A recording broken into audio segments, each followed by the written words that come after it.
Salut à tous, j'espère que vous allez bien. On se retrouve pour une petite vidéo. Donc on va faire un petit point de cette semaine au niveau des marchés. Donc on va parler des matières premières, on va faire un petit point indice et puis crypto-monnaie. Je vais pas faire le forex étant donné qu'on a déjà pas mal de plans qui tournent.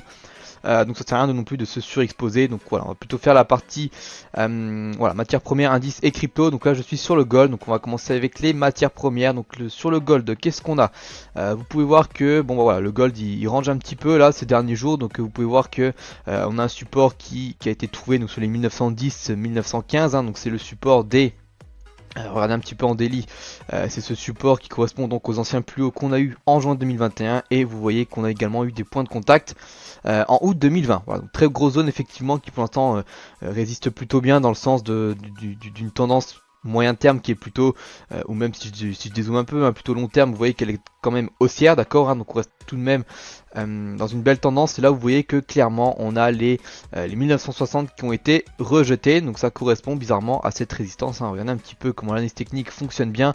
C'est cette résistance qu'on a donc pareil, on a eu donc des plus hauts sur les 1970. Là c'est pareil, on a un point de contact, point de contact, point de contact, etc. Vous voyez qu'on a pas mal de points de contact. Donc encore une fois, vous voyez que les zones fonctionnent plutôt bien puisque le cours ne s'arrête jamais au hasard. Voilà. Silver, alors le silver je peux vous faire un petit point également, même s'il est très corrélé au gold, vous voyez que c'est pareil, on a la zone basse juste ici, donc sur les 24-50, et la zone haute au niveau des 25-50, donc forcément tant que le silver se baladera là-dedans, à part acheter le bas et vendre le haut pour le moment, voilà, quand on n'a pas de tendance de dessiner, tant qu'on n'a pas de cassure du moins, ce n'est pas la peine d'aller essayer d'acheter ou de vendre n'importe quelle cassure, étant donné qu'il y a de grandes chances que vous fassiez ramasser. Voilà, on attend les confirmations comme d'habitude et après on y va. Au niveau du pétrole, alors le pétrole qui est très intéressant, alors le pétrole moi je l'aime bien, je vais pas vous mentir, il m'intéresse. Alors il va m'intéresser pour deux raisons, c'est soit on retourne sur les 50% de retracement de toute cette baisse qu'on a juste ici, et à ce moment là donc on se place dans la tendance qui est très haussière comme vous pouvez le voir, et donc stop loss sous les plus bas bien évidemment, pas besoin de mettre bien loin, et on va chercher les 61.8 en premier TP, et puis après les plus hauts il y a quelques semaines, de 2 semaines exactement, au niveau des 130. Voilà, deuxième option, sinon, si on n'a pas de retour sur les 50%, il va falloir trader la cassure des 61.8. Et regardez un petit peu cette cassure des 61.8, regardez à quoi correspondent les 61.8, c'est une résistance qu'on a juste ici.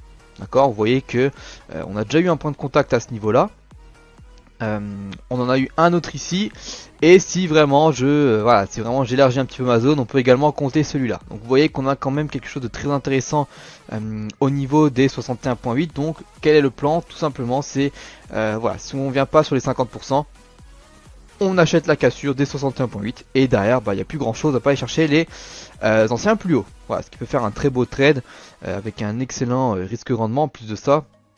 Donc voilà, donc cassure de 61.8, qu'en gros cassure des plus hauts qu'on a eu juste ici, si je le mets en horaire, voilà, c'est grossièrement cassure des 116.50 en clôture horaire bien évidemment, et donc on peut y aller en achat. Voilà, ça c'est ce que j'ai surveillé sur le pétrole, très important. En plus on est dans la tendance qui est quand même très haussière, donc bon, je me fais pas trop de soucis là-dessus. Étant donné que voilà, on a toutes les circonstances qu'il y a encore en ce moment, tous les événements qu'il y a en Russie, Ukraine, voilà, etc. Je vais pas vous refaire le monde avec ça, vous savez très bien de quoi je parle. Voilà, donc j'estime que ce n'est pas encore fini et qu'on peut assister encore à une hausse du pétrole, au moins sur les prochains jours, voire les prochaines semaines. Voilà, donc pour les indices, donc on va faire un petit point indice. Alors, les indices, on va commencer avec le Dow Jones. Donc on a l'open dans moins d'une heure. Donc ça va être très simple. Je peux vous dire mon plan que je vais faire pour cet open, si jamais je vois des choses intéressantes à vous envoyer. On a cette oblique là, effectivement, d'accord, vous voyez en 4 heures, donc très belle oblique baissière. Alors je peux même l'enlever parce que effectivement elle fait plus trop de sens, ou alors on peut même l'ajuster pour que on ait voilà, quelque chose de comme ça qui soit beaucoup plus propre. Donc point de contact, point de contact, point de contact et point de contact. Voilà, donc vous voyez que clairement le plan il est vite tracé, ça veut dire que vous avez grosso modo ce niveau là, regardez un petit peu, vous avez ce niveau là, tac, à surveiller, donc, ce petit support des 34 369, excusez-moi, hop. Et sinon vous avez également les 61.8 qui sont voilà, qui sont par là-dedans. Donc là c'est pareil, les 61.8 on attend une cassure des plus hauts pour acheter et on va directement chercher la résistance des 34 800, ou alors autre possibilité, c'est si ce niveau tient pas, si les 61.8 ne tiennent pas et qu'en plus de ça on casse là le support qu'on a juste ici des 34 350, c'est une vente pour aller chercher directement les 34 000. Chiffre rond, 50% de Fibo de retracement de toute cette baisse que vous avez juste ici. Donc on a quand même pas mal d'arguments pour effectivement déjà trader, et en plus vous voyez que les 50% représentent un ancien niveau de polarité qu'on a juste ici. Donc j'estime que voilà, encore une fois on a des beaux arguments pour pouvoir vendre et aller chercher ce niveau là, et après une fois arrivé à ce niveau là, pourquoi pas aller chercher à nouveau des achats dans le sens du flux qui est plutôt haussier, hein. Donc encore une fois faites attention aux ventes.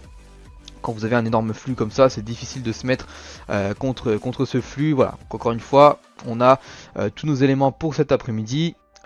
Pour vous faire un petit point sur le Nasdaq. Alors, le Nasdaq qui est beaucoup plus costaud. Et regardez en daily. En daily, j'ai quelque chose de très intéressant. Regardez un petit peu ce double bottom. Donc là, vous avez le premier bottom. Vous avez le deuxième bottom. Donc je parle de cette figure là pour ceux qui ne la voient pas bien. Voilà, je vous la trace. Tac. Voilà, c'est cette figure là que je vous parle. Donc effectivement, on a eu la ligne de coup juste ici.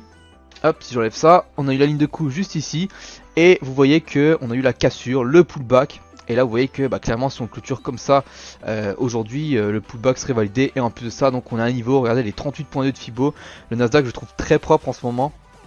Regardez un petit peu les 38.2 sur quoi ça rebondit. Bizarrement c'est un support qui a déjà eu juste ici le 4 octobre. Également un point de contact au niveau du 19 juillet.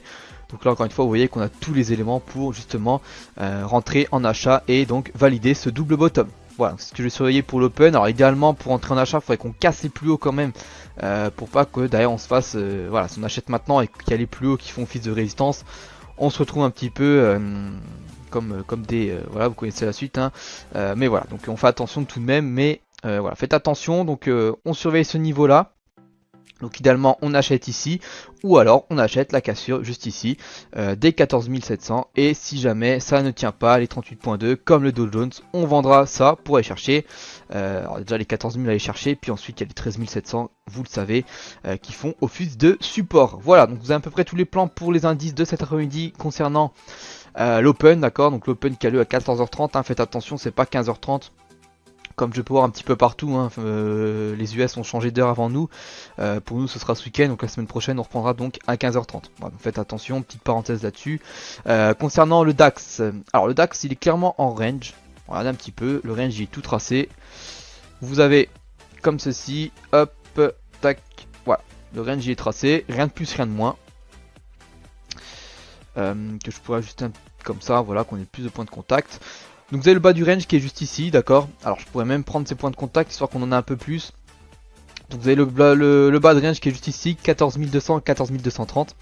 Et vous avez le haut du range à 14 500, 550. Voilà, donc grosso modo, tant qu'on est là-dessus, il n'y a rien à faire. Là c'est pareil. Les plus agressifs achèteront donc le bas de range pour chercher le haut du range dans le sens du flux qui est haussier. Et sinon vous avez des ventes qui sont tentables, encore une fois, contre flux. Faites attention tout de même, hein, il vaut mieux se positionner dans le sens du flux, vous avez beaucoup plus de probabilité de réussite. Et donc voilà, vous avez donc ce haut de range qu'on peut vendre, ou si vous voulez vraiment tenter une cassure, attendez bien des confirmations puisqu'on est quand même très haut. Voilà.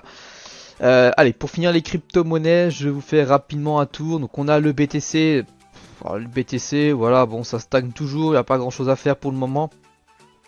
Ce qu'on peut noter, c'est qu'on a tout de même en 4 heures une petite oblique juste ici qu'on pourrait noter. Voilà, bon, bah tant que cette oblique là tient, c'est plutôt pas mal. Vous pouvez également mettre la même qui fait office de résistance juste ici. Voilà, voilà, ça donne quelque chose. Voilà, ça donne quelque chose comme ça. Voilà, donc tant qu'on a cette espèce de canal haussier, si je peux dire ça comme ça, pour le moment, voilà, vaut mieux privilégier des achats. Donc idéalement, il faudra attendre un petit retour sur les 42 000, ça serait sympa pour pouvoir acheter, d'accord. 42 000 qui correspond en plus à un beau niveau de polarité. Voilà, donc ça nous donne effectivement avec les points de contact ici, ici, ici, et donc ça nous donnerait un autre point de contact ici, en plus le support oblique qui est juste ici. Donc là encore une fois on a pas mal d'arguments, et là c'est pareil, petit épée pour retour sur ces niveaux là, et ensuite on trade la cassure, etc., etc. Encore une fois, les niveaux et les niveaux, tout simplement. Ethereum, c'est la même chose. Voilà, donc Ethereum, alors la bougie horaire, elle est pas très belle, hein, pour l'instant, donc on va voir comment ça clôture, mais effectivement, alors bon, on est toujours en tendance haussière, hein, toujours tendance haussière court terme.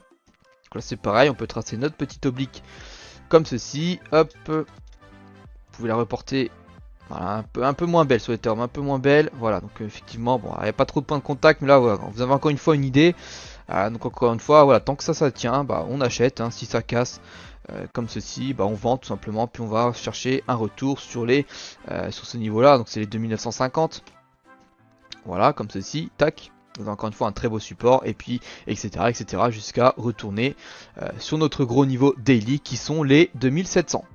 Voilà, pour l'instant on a ce niveau là qui fait office de résistance.